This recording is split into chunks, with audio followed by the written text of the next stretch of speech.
आता मी राष्ट्रवादीत जाणार हे करणार त्यापेक्षा मी महायुतीचा उमेदवार आहे ही गोष्ट सगळ्यांनी लक्षात घेतली पाहिजे। याच्यामध्ये पक्षबदल पक्षप्रवेश ह्या गोष्टी दुय्यम राहतात। हे ह्यासाठी की ह्या मतदारसंघामध्ये महायुतीचा उमेदवार निवडून येणं गरजेचं आहे आणि त्यासाठी जे जे करावं लागेल ते त्या सगळ्या पक्षांचं योगदान याला गरजेचं आहे। राहिला प्रश्न नाराजीचा, यापूर्वी मी काय स्टेटमेंट केली त्यांनी काय स्टेटमेंट केली ह्या गोष्टीलाही आता अर्थ राहत नाही, कारण आता तिघंही एकत्र आहोत। तिघंही एक दिलानं एक मताने एकत्र आलो याचा अर्थ बाकीच्या गोष्टी भूतकाळात सोडायच्या असतात। एका दुसऱ्याची नाराजी राहते, त्याचाही त्याच्यावर तोडगा निघाला जातो, चर्चेतून त्याच्यावर मार्ग निघतो, त्याप्रमाणे मार्ग निघतो आहे। कधी असेल साधारण पक्षप्रवेश? आणि मी तुम्हाला पुन्हा सांगितलं, पक्षप्रवेश ही दुय्यम गोष्ट आहे।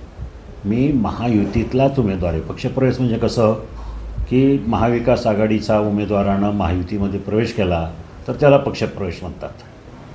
ह्याच्यामध्ये उमेदवाराची अदलाबदल आहे आणि दोन्ही पक्षाला वाटलं पक्षप्रवेश आहे तर होईल, जसं नावं जाहीर होतील त्याप्रमाणे होईल। आपल्याला कामाला लागण्याची सूचना दिली आहे, आपली अधिकृत घोषणा साधारणतः कधीपर्यंत होईल? ते सांगतोय ना, ही माझी एकट्याची होणार नाही। महायुतीमध्ये मी एकमेव हे नाही आहे। 20 नावं भाजपकडनं जाहीर झालीत, त्यांची जी निर्विवाद नावं आहेत ज्याच्यात वाद नाही अशी नावं जाहीर झाली। आता उरलेल्या 28 जी नावं आहेत त्यात भाजप त्यांची काही नावं जाहीर करते, शिवसेना राष्ट्रवादीची नावं जाहीर करतील, ते एकत्रितपणे जाहीर करतील। जागेचा तिढा सुटल्यानंतर उद्या परवा की जेव्हा असेल, आता मनसे ही महायुतीमध्ये आलेली आहे तर त्याचासुद्धा जागा वाटपाचा निर्णय झाल्यावर एकत्रित नावं जाहीर होतील तेव्हा माझं नाव जाहीर होईल।